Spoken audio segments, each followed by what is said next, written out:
Hello and welcome to the Golf Digest Middle East preview of the 27th edition of the Amiga Dubai Desert Classic. We're delighted to be joined by the head professional here at Emirates Golf Club, the host venue of the tournament, Stephen Dean. Thank you very much for joining us, Stephen. And we're in its 27th year.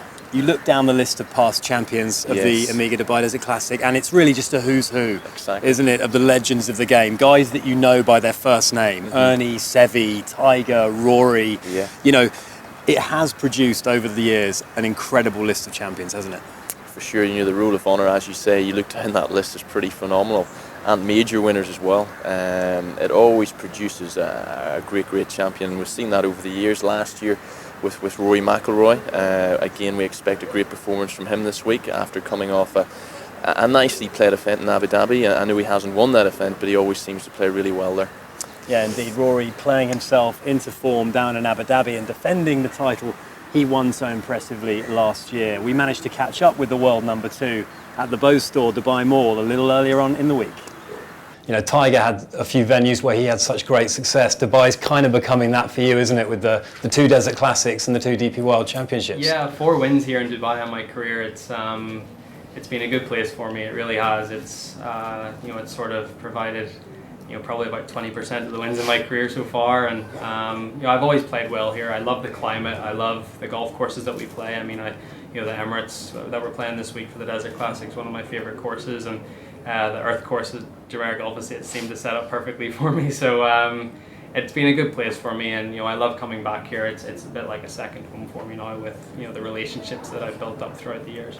Well, that was Rory McIlroy at the Dubai Mall talking a little bit earlier on this week, and he was talking about the success he's had in Dubai, and it really is a place that's kind of indelibly linked to Rory, isn't it? You know, he made his first European Tour cut here at this tournament. He won his first European Tour event back in 2009, and you know, a second one now. He could draw level with Ernie if he manages to win this week. It's a place that really is intrinsically linked to Rory McIlroy, isn't it? Exactly. You know, he's been coming here from an amateur in the early days just to practice and work on his game. But he seems to really love the Majlis golf course. I think the big factor as well, he can easily hit that high right to left draw, which bodes well for the Majlis. You know, he can take the ball over the corners and really shorten the par 4s and the par 5s, so he gives himself lots of eagle and birdie opportunities out there. Indeed. Well, the focus as we begin this week is definitely on Rory McIlroy, but he's by no means the only guy in with a chance of winning this famous trophy. There's a long list of players who are contenders, let's be honest. The European Tour is so deep now. The fields are so strong. We've got Henrik Stenson here, we've got Martin Kaymer, Graham McDowell, lots of other great players. Who's impressed you on the range this week? This week I've been keeping a close eye on young Thomas Pieters. You know, he struck the ball beautifully in practice and out on the golf course during his practice rounds. He played exceptionally well in Abu Dhabi. He was in the final group, and I think he was one shot behind, I think. But I think if we keep a close eye on him this week, he'll be right there. Indeed, and a guy I quite like the look of is Rafa Cabrera Bello.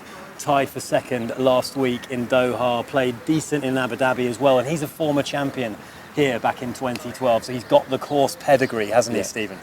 Oh, for sure. You know, he's a past champion. Again, he can hit that right to left ball flight.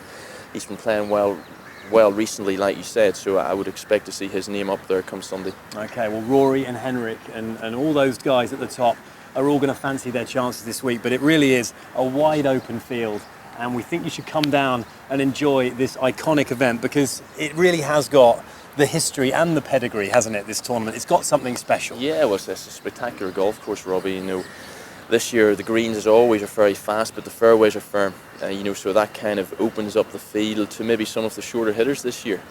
We don't know. The back nine, particularly on Sunday, you know, anything can happen out there. You've got a short par 4, 17th hole. You know, the guys can drive that hole. A reachable hole in 2 on the par 5, 18th. You know, so it always bodes for a very spectacular finish and to a great champion. Well, indeed, that 3-shot victory from Rory McIlroy last year was the first time since 2002 that this tournament didn't come down to the absolute wire and was won either in a playoff or by one single shot. So drama is guaranteed here at Emirates Golf Club this week for the 27th edition of the Amiga Dubai Desert Classic. Golf Digest Middle East will be providing live updates as all the action unfolds, and if not, you should come down and enjoy it for yourself.